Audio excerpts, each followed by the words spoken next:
Hello everyone, this is part 34 of What If Naruto Was a One-of-a-Kind Genius, and I hope you guys enjoy this video and to like, to subscribe, to share, and check out the playlist, to see more comment down below. Now let's start the intro. They call me a god. They call me a god. They call me a god. Join my membership, the perks are great. It's in the description.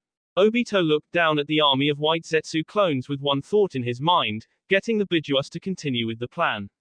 He needed to continue with the plan for his own sake and happiness.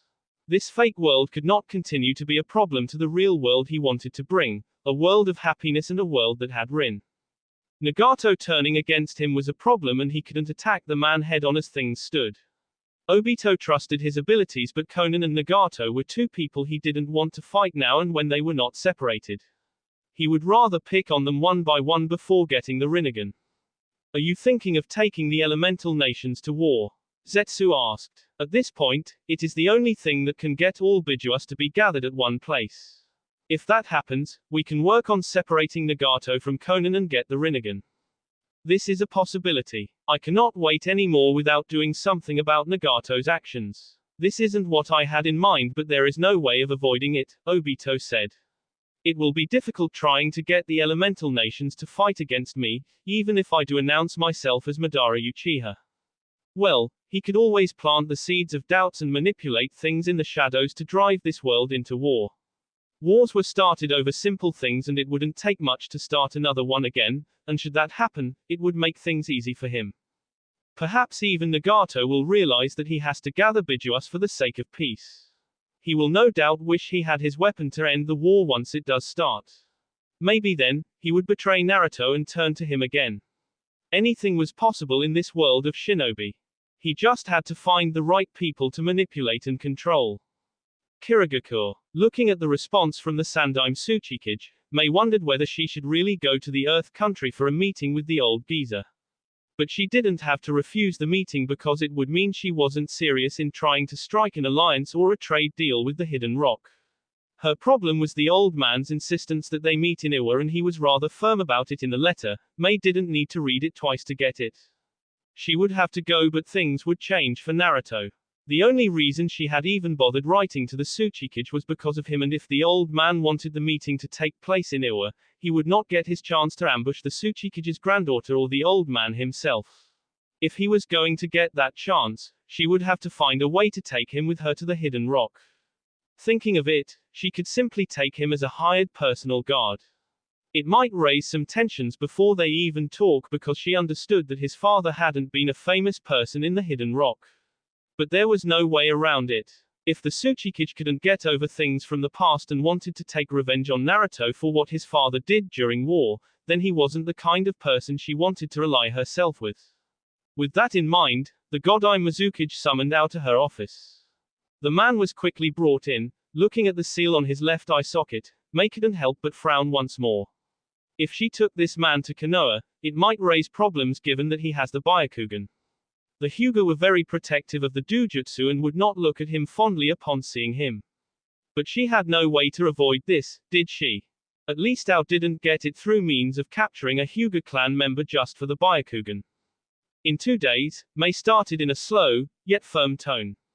We will be heading to the Hidden Leaf. I want you to prepare for our departure in terms of security for us and the village in my absence. Ao nodded, but he was curious why they would be heading to Konoha. He had no problems with the Hidden Leaf. Their cage had been here not long ago. This was actually a good thing. It just meant that the Hidden Mist was opening to other villages and they could gain some allies. If they gained Konoha as an ally, then they didn't have much to worry about because Konoha still remained the major force in the elemental nations. Are we going to discuss an alliance with them? Ao asked. I know last time you discussed trade options, but there was nothing about an alliance between the two villages. Mei shook her head. No, we are going to get Naruto and then head to Iwagakure. I will speak to the Hokage regarding those possibilities, but it isn't the main reason for our visit. Remarkably, an alliance with Konoha has not been something that she has been thinking about. She managed to find common ground with the Hokage, but there was nothing more. Naruto was the bigger picture in Konoha, but she was forgetting that Naruto was just a shinobi, not the Hokage. He didn't even hold any political power within the Leaf. Tsunade had said he would handle all diplomatic engagements between the two villages, but the last time they spoke, Naruto was driving his agenda. Naruto Uzumaki, Al thought of the name with suspicion. The blonde Uzumaki was making visits to his leader, and now she was just going to Konoha just to get him. Anyone would get the idea that there was something going on between the two. Al would not be brave enough to ask, but he would keep an eye on things. Is it just going to be just me, or will you take someone else with us? Ao asked. We will take Chojuro, but both of you will return to Kiri once I have reached Konoha. I will entrust my safety to Naruto. Mei said. Ao was alarmed by this. You must reconsider this, Mei-sama. There is nothing to consider, Mei responded in a flat tone. I understand you might be worried, but there is nothing to worry about. Konoha. Training Ground 7. I cannot expect you to fight in the same manner as me. First of all, you don't have as much stamina and chakra as I do, your job doesn't even require you to fight battles, what should be important for you is speed, stealth and reaction time, that is built on having battle instincts. You're a shinobi, so we should not worry much about that. Naruto said, he was staring straight at Ino. The Yamanaka stared back at her childhood friend. She had asked for the blonde to train her after her pathetic showing at the Chunin exams, and seeing how much he had done with Hinata, who she had thought could never change. Yet, this wasn't the sort of training she had thought he would give her. The training with Sai wasn't like with Naruto. Ino wasn't complaining, but it felt as if something was up with Naruto taking time to do things like this. She wasn't the same naive girl she had been back then. The training with Sai has even helped her plenty. Had she been the same girl she had been a couple of years, she would have found it curious only when she was at home and might not ask the blonde about it. Why does it feel as if you're rushing? Sai has been doing a perfect job, and I don't think you need another spy. Are you trying to replace Sai, or do you just not trust him that much? Ino asked in a serious tone. It's not that I don't trust Sai, but there is something you don't see, Naruto responded. How long do you think it will take for Tsunade to force Sai to register as a Konoha shinobi? He might not be put in a team, but she will no doubt try to gain some control over him in some way. I'm not going to fight that. Besides that, I don't even let him handle some issues. Ino shook her head. She knew Naruto was a genius planner, but she didn't think he always planned so far. He already predicted the Hokage's movements and was already moving ahead to balance things out. Even if the Hokage doesn't do anything, Naruto won't be at a loss. He'll just another extra hand when Sai isn't available. And the best part of it was what she would be close to her childhood friend. It must be hard being Hokage, Ino said with a shake of her head. Tsunade-sama certainly has a huge task with you. Naruto shrugged. I don't make things intentionally difficult for her. Besides that, I know my limits with her and when not to push. Despite everything, she is still the leader of this village, and as a shinobi of the Hidden Leaf, I am her subordinate. That makes things even more delicate. Ino said. Let us get on with this and don't be too rough on me. The blonde Yamanaka finished with a smile. Prepare yourself, I will attack and you will defend yourself, attack if you can. Naruto said. He suddenly took a kunai and flung it towards the Yamanaka. Ino could only blink, wide-eyed as the flashing kunai see bits of her hair on the right side of her head. She hadn't dodged it, but it had been thrown to this effect. You must know your opponent and must always expect the unexpected, Naruto said, taking slow steps towards Ino, who unconsciously took a step back. I honestly don't know how to attack you. Ino said. Sai has improved my taijutsu, but with you, I know I can't win with that. I can't even see an opening. I even feel exposed, as if any move will be the wrong one. You must get used to the pressure, otherwise you will be K on your feet. Naruto said. Let me expose you to a dose of K intent before we get to it. I've experienced Asuma sensei's K intent and got used to it. I don't think you see the words S on her T. Naruto released a dose of his K intent directed towards the blonde. When it showered upon her, Ino's body trembled with something gripping her heart. It was making her heart pound on her ribcage. Ino was afraid. It might have been Naruto next to her, but the feeling was not Naruto, it was death.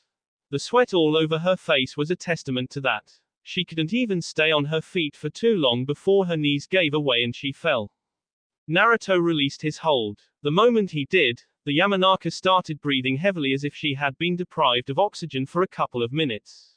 Even if it is me, when an oppressive amount of K-intent washes over you, your instincts respond. You must train your instincts to be strong against a force. Naruto said. Get up, we must start. About 30 minutes later. You were very gentle with her, Hinata said as she stepped out into the open. The Hyuga heiress had a warm smile on her lips. She was smiling because she was recalling the good old days Naruto took it upon himself to train her, even though her father was against it. He could not deny that Naruto had made her a better person and that will be beneficial to the Hyuga clan in the long run. Even so, her father still did not wish her to be around the blonde too much. She has defied that order not once but twice and she would continue to do so. Turning her focus on the two blondes, Hinata spoke once more.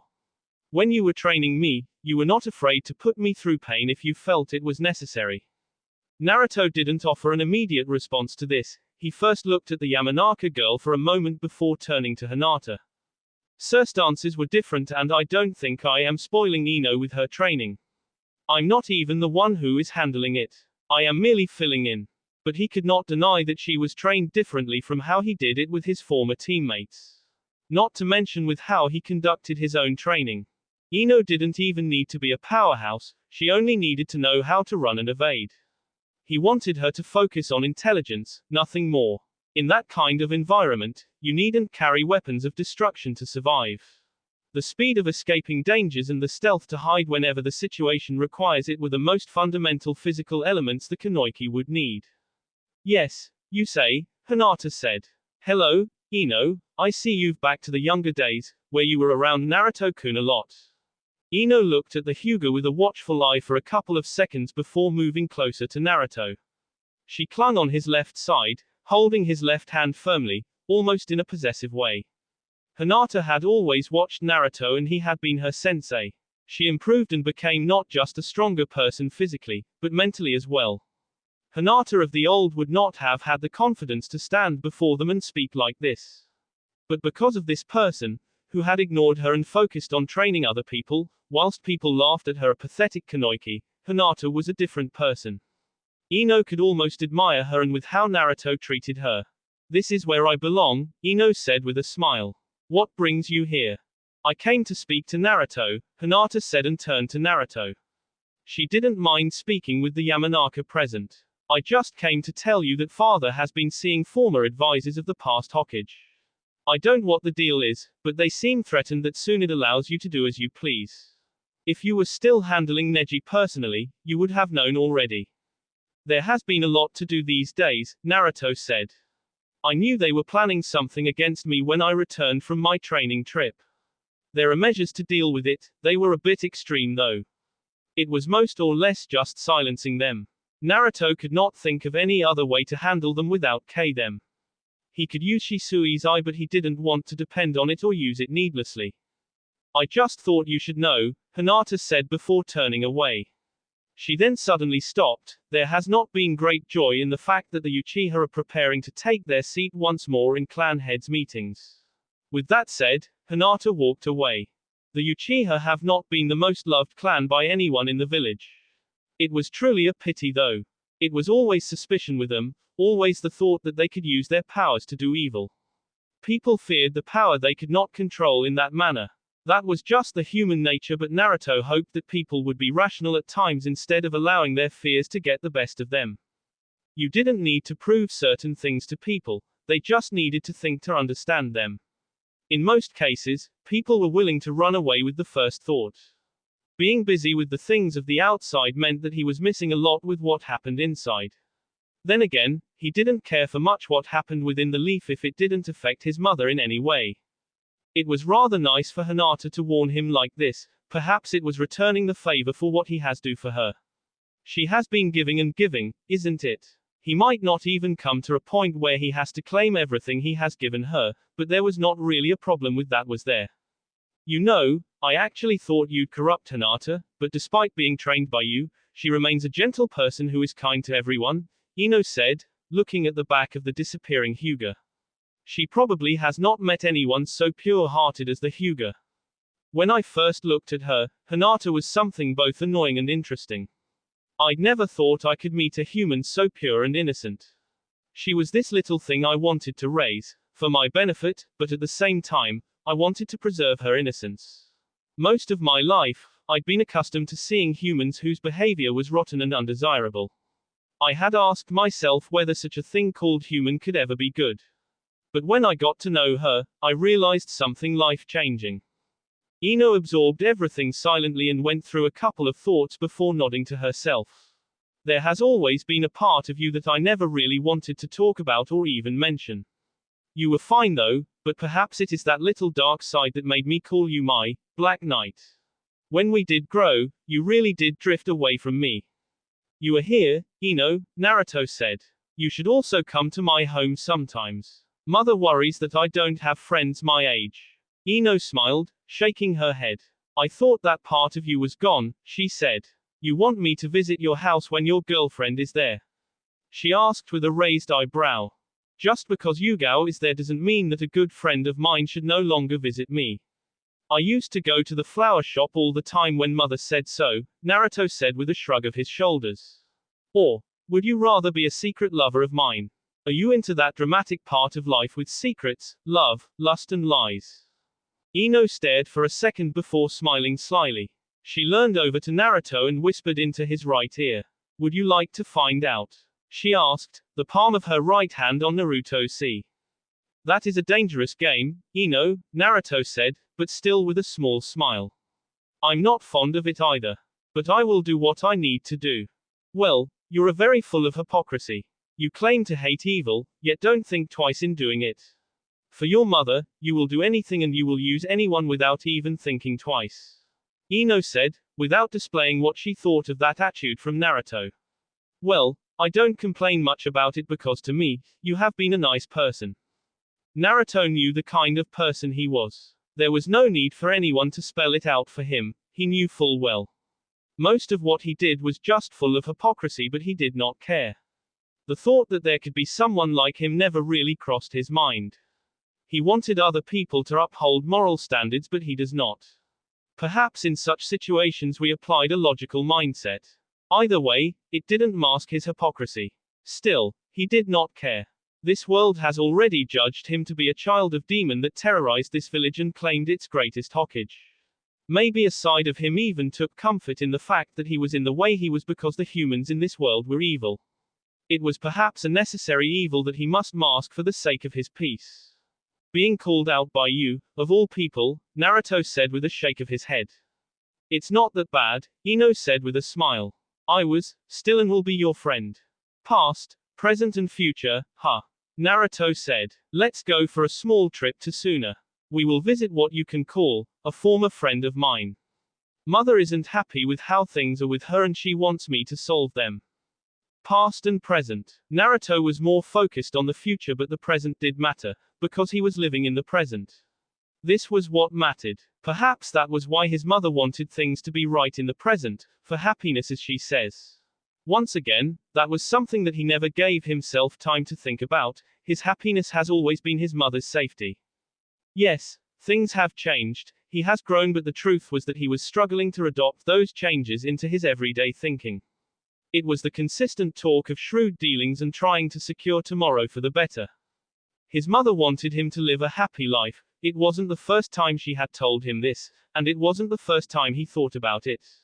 Even back then when she forced him to play with Ino, her intentions had been to experience a good childhood. In some ways, although it didn't go exactly as she would have liked, he still did see what the kids did and maybe experienced some of that childhood moments with and because of Ino. Well, you were going to be married to her and that changed when you cancelled things, Ino said. I'm not sad about it, she finished with a straight face. Naruto stared at the blonde for a moment before responding. You did try to make a move on me, Naruto said. I did and I still will, Ino responded firmly. It did appear as if you were making moves on me during this exercise though, she said, thinking about how exactly they had been training. If we are going to Suna, I can't go like this, I need to wash and change clothes. I'm still a woman and I have appearances to keep. Naruto sighed, He should have expected it though.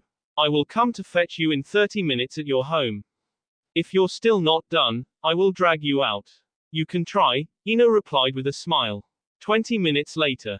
Uzumaki compound. Going somewhere? Kushina asked. She was sitting in the sitting room, a Fuinjutsu book in her hands. Sunagako, but it is only going to be for a couple minutes.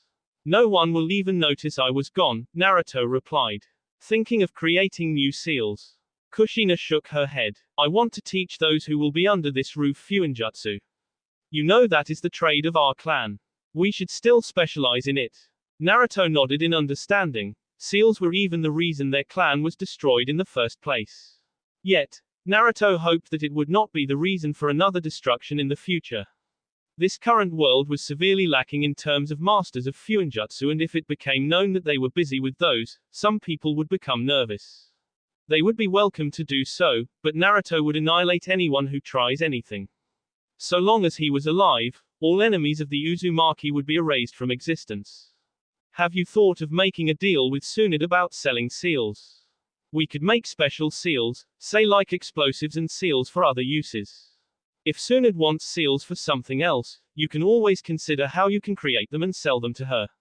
Shinobi shops also use seals. We could try to open business with them by being a supplier of seals, Naruto proposed. Income is needed for the clan. I thought of it, but with how we were treated before, do you think shops would be willing to do business with us? Shinobi shops don't care for such things. I buy weapons from them, so we don't have to worry, Naruto replied. Of course, when we are doing things like that, we can't provide something that is only applied once and something that can easily be reproduced. You make complex things, that will require your assistance for usage. Kushina stared at her son for a long minute before breaking into laughter. Only you'd think that, she said. But that is just business, right? And we do need the money. We can't keep maintaining this whole compound with what you earn as a shinobi. We've used almost all the savings, the elder Uzumaki paused. What about your training? You were only serious on it when you wanted to learn the Harashin. For the greater good of the clan, I will pick up my training. Naruto responded. He walked away from his mother for a bit before coming to a halt. Where is Yugao? She has a life outside here, you know. It was safe to say that Naruto looked surprised upon hearing that. What? Just because you don't go out to hang out with friends doesn't mean that those around you don't go. Even when you were younger, I used to go out with Ino's mom and Mikoto. You should consider doing it to enjoy a bit of your life. You're always thinking something serious, never giving your mind something fresh and fun. Was this going to be the subject these days? His mother had pressed on him when he was younger, but she had stopped. Perhaps it was because now that he was going to be a father in a couple of months that she wanted him to show life. He would need to be alive to be a father. I don't have much in terms of friends, and I don't see myself laughing with teenage boys, sharing a drink. You could have made friends in the academy.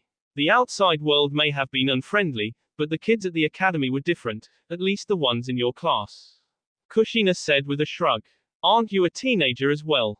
Naruto blinked before shaking his head. I will see you when I come back, mother. Can Ino join us for dinner today? Kushina smiled. She can. The elder Uzumaki responded happily. You are being faithful to Yugao, are you? Naruto's lips twirled upside down slightly, but Kushina smiled.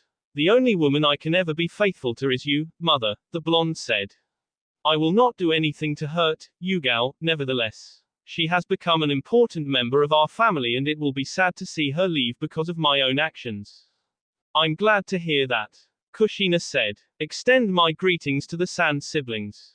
Sunagako. Kazekage residence. Suna was truly different from the hidden leaf. Just stepping within it, Ino could clearly say she could never get used to living in this place. The people around here were fine because they were born in this environment, but she was used to the conditions of the leaf. I thought you'd be famous in this village as you are in Konoha. Ino said to Naruto. Along the streets, they had just been strangers to the village. She wasn't expecting anything more. This wasn't their home village, and the people here didn't know Naruto as Konoha's people do. If that is supposed to be funny, I'm not going to force myself to laugh. It wasn't, well, maybe a little. I'm just poking fun into how different things are the moment you leave home. Ino said. Aside from that, you have been coming here since you were young, with the Sandaime Hokage, and you always stayed with the Kazekage. Even though it was never made public, but a few people should have concluded that there might a deal in the making. Naruto merely shrugged in response. Within the Kazekage's residence, they were welcomed by Kankuro, a man Naruto could loudly say he did not like. The one person he was ever close to in his days within this village was Temari. That has turned somehow, but it didn't change that she had been the one to spend more time with him. Gaara was just another person he hadn't liked back then because of his mother's special treatment to him. Maybe because he was the only one who didn't see their mother, but it still hadn't made Naruto a happy person. It was safe to say that Kankuro wasn't exactly Naruto's biggest fan either. The man's greeting of the two seemed forced, and he didn't even try to smile. Gaara is at the Kazekage's tower. The only other person here is my sister. That is the person I came to see. Can you call her for me? Kankuro didn't move. He stared between the two blondes before asking. What do you want with her? Not your concern, Naruto responded flatly before motioning for Ino to follow him towards the living room. I have manners, but this kind of person doesn't deserve me to show any, even if this is his house. Well, technically, it is the Kazekage, but still. Ino merely shook her head. You know, if you are going to marry a girl, you better make friends with her brothers. She said, following the blonde from behind. Naruto shrugged. When something doesn't want you, don't force it.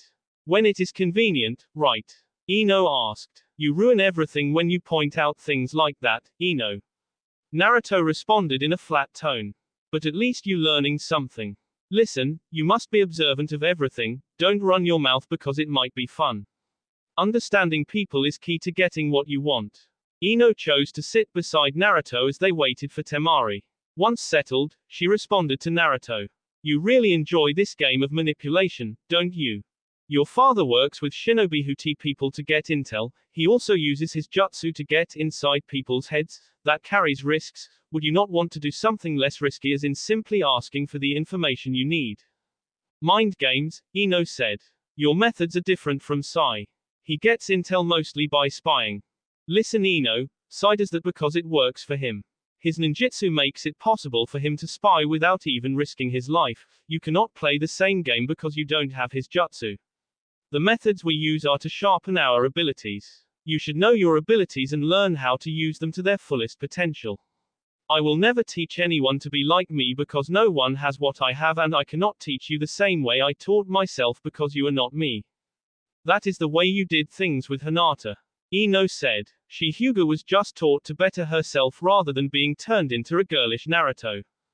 Yes, we are all different, with different abilities. Being alive has taught me many things. You cannot take a dog and try to teach it weapons for mass destruction. You will only succeed in it. You must understand its character and teach it according to do those characters. It is better to have it alive with limited abilities than it being Sometimes I forget that you used to speak such kind of things, Temari said as she walked into the room. She settled across the two-leaf shinobi before speaking once more. I wasn't expecting you, she said to Naruto and then greeted Ino. I did give you a lot in terms of support, Naruto said to Temari. You were much kinder those days. Now, everyone is just a piece in the puzzle. Temari clearly put her distaste over the change in her tone and expression. Naruto tilted his head to the side. You have not been around me too much, Temari. I was nothing but kind to you. It was unlike with any other person I interacted with. Ino was my friend, but she may have only seen my smile when I was with my mother, but you saw me, Temari. Even though there was an option to cancel the agreement, I still gave it all my all. I still tried to make things work because I looked into the future and thought, if I'm going to get married to you, I should at least be happy in that marriage. I can't say I didn't give my best. Temari paused, a smile settled into her face as she remembered the moments she spent with Naruto. Even though she was the older one, he had been the one to comfort her and even make her feel better. He had taught her a couple of things. I honestly waited in anticipation when father said you would be coming to sooner. Then I knew, someone who could understand my fears was coming to see me. Naruto allowed himself to think back for a couple of seconds before asking. Past days, mother is curious why things have changed so much with me. You're still wonderful to my mother, but to me, It is another matter. The blonde paused. Have I done something wrong to you?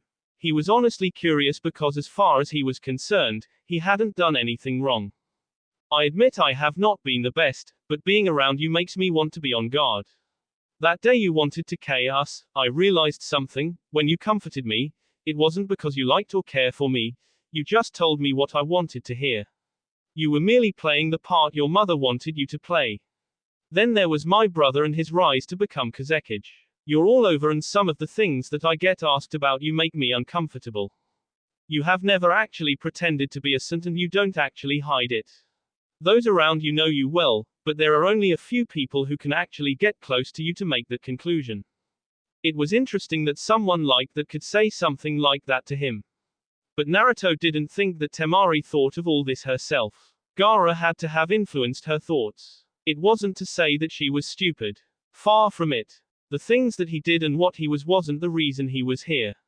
Naruto had come here because his mother worried for future relationships with the Sand siblings. Only a couple of words might have been said, but at least some things were cleared, and with that, Naruto felt that there was nothing more that needed to be said. Temari raised an eyebrow, seeing her actions rather. The blonde was clinging on Naruto's right shoulder. What was more surprising was that Naruto was actually acting natural. He didn't make any movements, and by his lack of even a slight twitch, you'd almost think that he didn't know she was there. Is she your new girlfriend? Temari asked. No, Naruto was quick to say. He got the feeling that would say yes just for the fun of it.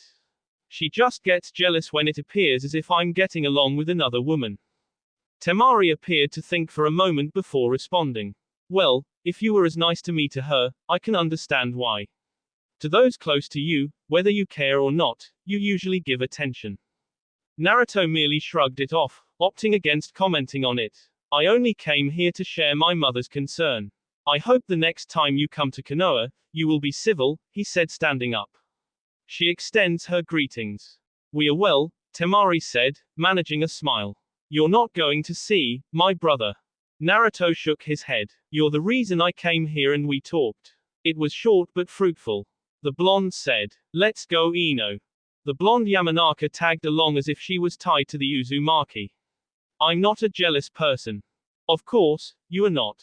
Naruto said. With that said, the two disappeared. Meanwhile, Konoha. Hokage office. Tsunade could say that it was fortune that Naruto wasn't in the village when Sai returned. It could have been a bit tricky to call to come with Karen the moment they arrived at the village.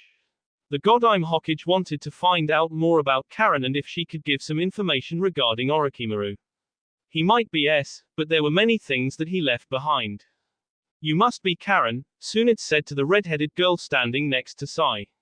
She looked slightly bruised as if she had been in a battle. Seeing this, the Godime turned to Sai. Not a willing participant. Sai nodded. She didn't trust my intentions. The former Foundation shinobi responded calmly. But after she had exerted some energy, she managed to calm down a bit and we were able to talk. If things hadn't changed, I may have been forced to use other means. It wasn't something that Naruto would have approved, but he would have likely just left it even if he had done it. He just had to bring the Uzumaki back to the village, no matter what. It was within here that she would be able to decide if she wanted to stay or not. They were likely not going to force her to do anything. Well, at least, Naruto's mother, but with Naruto, you never know. I'm right here, you know. Karen's voice wasn't quiet, she certainly didn't seem to care that she was in front of the Hokage. Tsunade was a little amused. Yeah, she was definitely Uzumaki. You don't have any business with me, but I wanted to talk to you before you even see Naruto or anyone in the Uzumaki. Well, at least the part about there being other Uzumaki here wasn't a lie, she said with her eyes pointing towards the direction of Sai. What can I do for you, Hokage-sama? I need information regarding Orochimaru, his activities, all the hideouts you know and what kind of threat he could have left behind. Can you give me that report by tomorrow 5 p.m.? Karen stared at the woman for a long minute thinking why she had to do something like that. It wasn't a secret that Orochimaru had been a missing nin from the leaf, but what was curious was why the Godime Hokage was asking her to do this before she could even talk to this Naruto.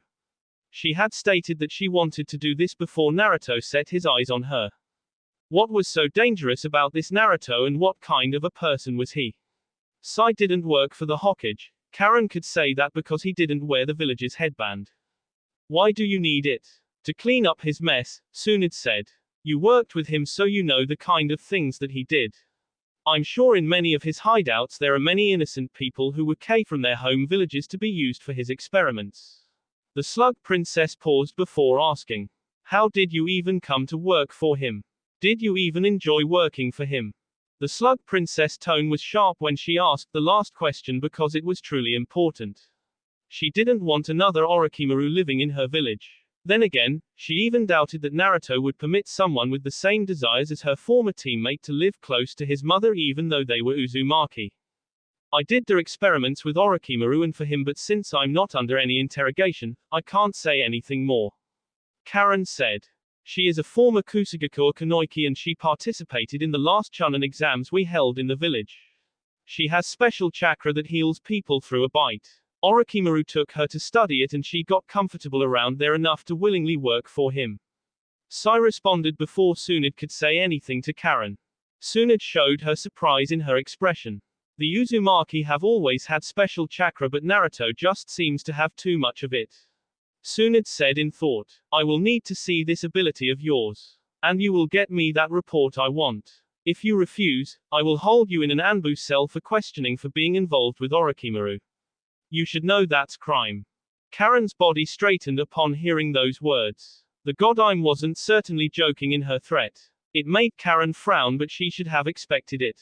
Inwardly, Sai frowned. He was avoiding something like this when he gave his earlier response to the Godime Hokage's question. If Tsunade proceeded with her question, Naruto would no doubt do something about it, and knowing the blonde, it wouldn't be anything good. She will give you the report you want, Sai said. The healing ability also leaves her body with permanent bite marks because you literally bite her to draw out the chakra. Perhaps you could help her and offer her better ways to harness her powers.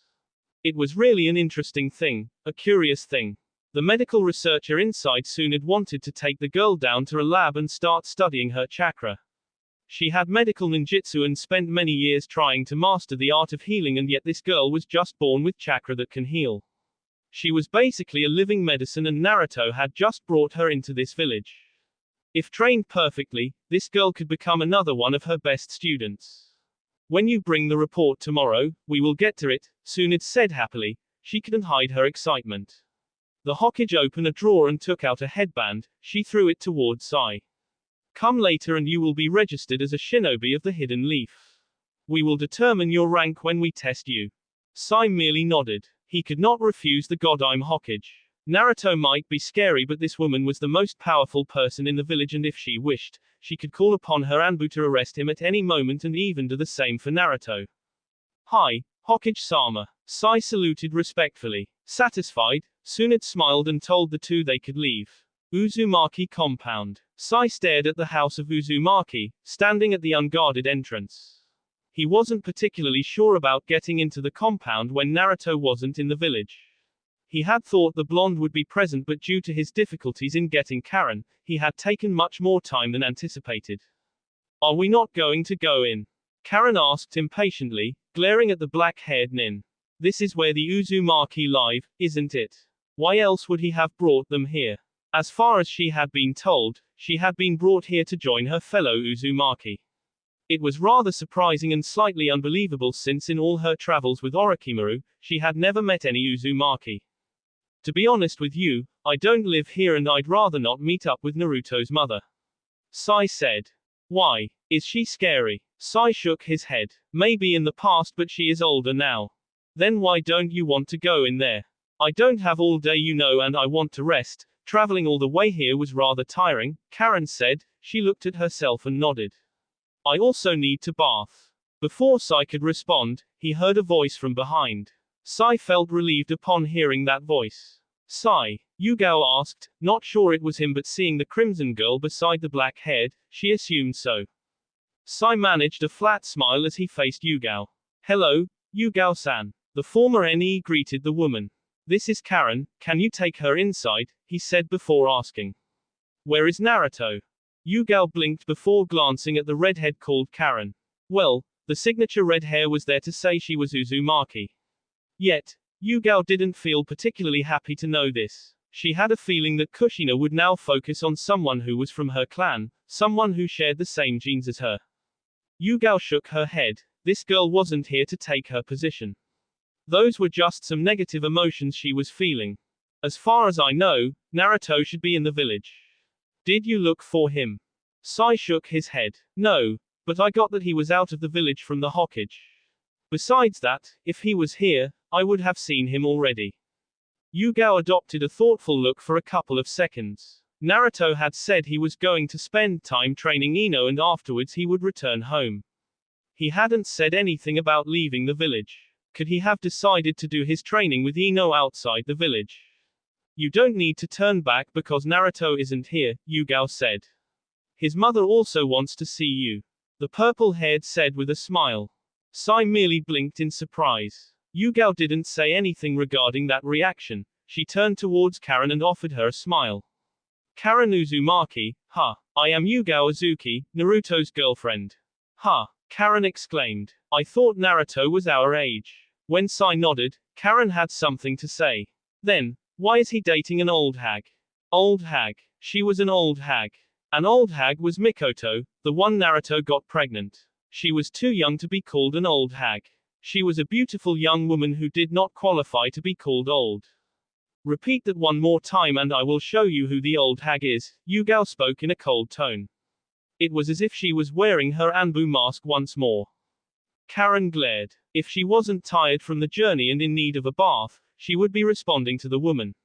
Instead, she folded her hands across HC and stared defiantly.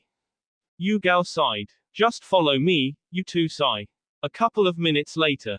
Kushina smiled warmly upon seeing the two guests in her house. It was a rather good moment for her and the Uzumaki. Looking at Karen, she couldn't doubt that the girl was indeed Uzumaki and she was around Naruto's age. Wouldn't it have been better if her son was getting married to another Uzumaki? The woman shook her head. Marriage was all about love. She shouldn't focus on trying to restore the fortunes of her former glorious clan by using her son in such a manner. Naruto would probably not complain about it, but Kushina would not ask her son to do it. You must, Karen, Kushina said excitedly. I have to say, I haven't seen another Uzumaki in a long time. She said smiling.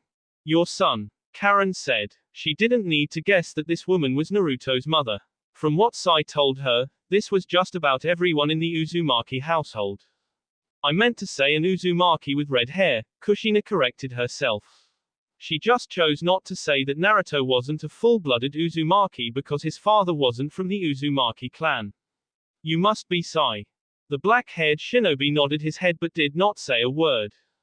Kushina merely smiled. Yugao, show Karen her room so she can wash and change clothes. In the meantime, I will engage Sai.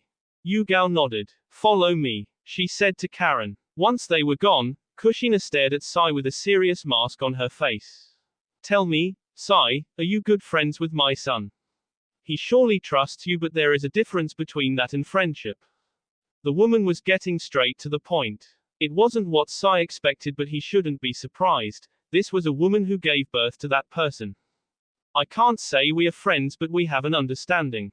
Kushina seemed rather disappointed by that response. You're not the kind of person who displays emotions, but since you work with my son, I want you to be his friend. Do you know what that is, Sai? I have read books. Kushina blinked twice. This was ridiculous. She didn't think it would be something so bad. And this just meant that she had to sit with the teenager and teach him what it means to be a friend. If she was going to teach him those valuable lessons, then it would good for her in keeping an eye on things. It was about time she stopped ignoring whatever it was that her son was plotting, wasn't it? Sai wouldn't tell easily, but he could let slip of a couple of things that could give her clues. We will work on that, Kushina said with a smile. Tell me, are you able to influence Naruto's decisions? Sai shook his head. This felt like an interrogation and Sai didn't really know how to handle it. If it was someone else, he wouldn't be answering. But this was Naruto's mother, the most valuable person in his life and the person he could reduce elemental nations to form as shinobi nations for her sake. No, Sai responded. He wasn't going to say that maybe there was someone who could influence the blonde, but the biggest influence in Naruto's life was his mother. She had to know that, but probably didn't want to do it because she thought it wasn't fair. Sai was saved from more questions when Yugao returned. I told Karen to come down once she is done. I just gave her something old of mine to wear. It will be a little big for her. Kushina nodded. We will have to go out and get her something to wear before the day ends. You didn't come back with anything of hers, did you? Sai shook his head. From the looks of things, she appeared to have fought you. Yugao stated from her observation of the state the red-haired teen was in when she walked in the compound. It wouldn't be the case if Sai was saying they were attacked along the way. I'm a stranger to her, obviously. She wasn't going to just come with me because I was telling her to do so. You will have to do your part in trying to get her to stay here. I think she will stay nevertheless. She doesn't exactly have anywhere to go with Orochimaru-s. Sai said. With Karen. Karen felt her senses flare up, reacting wildly to another presence within this very house. How was something so powerful able to get into the house without her sensing it until it was far closer to her? Regardless, she could sense it now, and Karen felt she couldn't stay in this place because it frightened her. The chakra she was sensing was just overwhelming and it made her feel cold. The Uzumaki hurried away from the room with the big clothes she was wearing, trying to leave. But the moment she stepped into the passage, her skin became cold and her body froze. In front of her stood a blonde-haired person. He wore an indifferent mask, but his chakra was just cold and lethally s. There didn't seem to be any harm intended towards her, but the massive pull of chakra reserves made her feel uncomfortable. What was this person? There was no one with as much chakra as him in this village. Not even the god Hokage could be compared to him. Hell, not even Orochimaru. Karen, Naruto said to the redhead. Looking at me like that, you must be a natural sensory type of shinobi, able to tell the amount of chakra a person has. There is no need to fear me though. Being read like that, and him talking so casually, yet, he didn't do anything with his chakra to make her feel comfortable. She was certain he was doing it on purpose, and that ticked her off a little. The Uzumaki mustered enough strength to face her fear before responding. If you're not an intruder, you must be Naruto. Yes, Naruto responded before turning away. It appears that you have already met everyone, though. He didn't get why Sai was here, unless his mother made him stay. Was he forgetting his conversation with her? Karen had no choice but to follow the blonde. Are you really Uzumaki? I don't have the natural crimson paint over my head because my father was a blonde. I took after him. Naruto responded calmly. But as you saw, my mother is indeed Uzumaki. It is rather difficult to find any Uzumaki alive these days since our village was ruined. But aside from the three of us, there is another one. You'll probably meet him one day. To be quite honest, Karen wasn't particularly interested in this whole clan thing. She was used to doing things in the hideouts when Orochimaru wasn't there. Yes, the Sannin had scared her, but he wasn't alive anymore and she was free to do as she pleased. If you are thinking about going back to Orochimaru's hideouts to continue doing what he was doing, I'll recommend you think twice about it. Naruto said to Karen. It sounded like a threat and Karen didn't respond well to threats. Or what? Naruto looked amused at her daring response, but he did not respond. He would rather not start with threats with this person. Besides that, he wasn't big on threats. The two made their way towards the others. Kushina greeted them with a smile. How was your trip to Suna? Good. We managed to rekindle the old flame with Temari. Naruto said with a smile. It was a big smile, but it still surprised Karen, but she didn't say anything about it. Naruto might have been smiling about that, but Yugao wasn't. What do you mean by that? You getting married to her? Naruto blinked at that sudden question.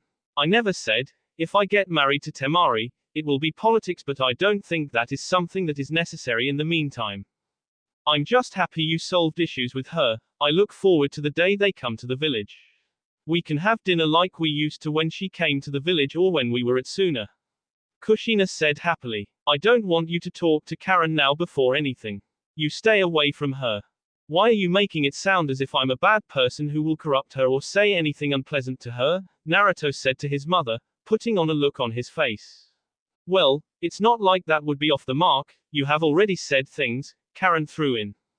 Naruto. Kushina stared at the blonde for a couple of seconds. Come on, Karen dear. Yugao, you follow us as well. Let us go shopping while Karen tells us about herself and see how we take things from now going on forward. Kushina said. Don't forget to invite Ino for dinner tonight. Naruto watched his mother leave with the two ladies before turning this attention to Sai. You took your time, but I'm glad you succeeded. He said. Her sensory abilities make her difficult to catch. Sai said. The Hokage knows about her healing abilities but does not know about her sensing abilities. She also wants Karen to compile a report regarding certain things about Orochimaru. She will probably tell you about it when you do speak to her about it, the Hokage I mean. The former NE paused before adding. She is forcing me to join her shinobi roster. Not unexpected, Naruto said. He paused, staring deep into Sai. He was having an immense battle regarding Sai and inviting him over for dinner tonight. Maybe just this once and his mother would forget about it. What could go so wrong and it would make Sai feel valued? You can go to your place for rest. But come back at 7 p.m. sharp for dinner. Hi. Although surprised, Sai gave his response and turned away from the blonde Uzumaki. Omegakure. Life was something else, wasn't it? The students he had thought he had lost long ago were now leading this village. Omegakure wasn't in a bad situation. It was actually well developed and it did not depend in any village for economic and military support. Jiraiya had thought this day would never come but it was here and he was living this moment. The Toad Sage was staring down the streets of the hidden rain from the tallest tower. He had an expressionless mask on his face with a glass of sake on the side.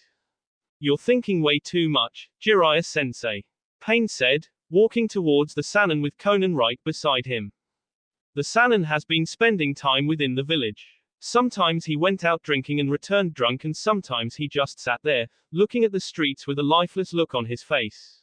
It was a new thing from his sensei but not surprising. He had also spent some time looking down the streets with the rain pummeling down the village. It was rain he had created, but it had been made for the sake of the village's security. These days though, the rain was seeing more sun. It no longer cried all week. It was perhaps a good change. Jiraiya turned towards his students for a moment before looking down the village. In his days at the village, he had only seen Nagato's real body just once. It was in a pitiful state, but it's something that had made him think deeply. I'd always preached about peace in my days, looking for ways shinobi could understand each other through mutual means so that the cycle of hatred could be ended. But I have never been able to find the solution. I failed in finding the answer, as I have failed in so many things in my life, the Toad Sage said in sad tone. But while I have failed, I still believe that Naruto will work out something that will bring peace. I am sure of it. You have so much faith that he can do it. Do you think he can find the answer you were never able to find, sensei? Nagato asked. Naruto thinks differently from me. I did train him at some point but he does not carry anyone's teachings. Naruto is self-made, he built his own power, and he taught himself how to survive and how to protect those he loves. His methods are different but I believe that for the sake of his family, Naruto will find a way to bring peace into the elemental nations. He hates this world and the evil within it.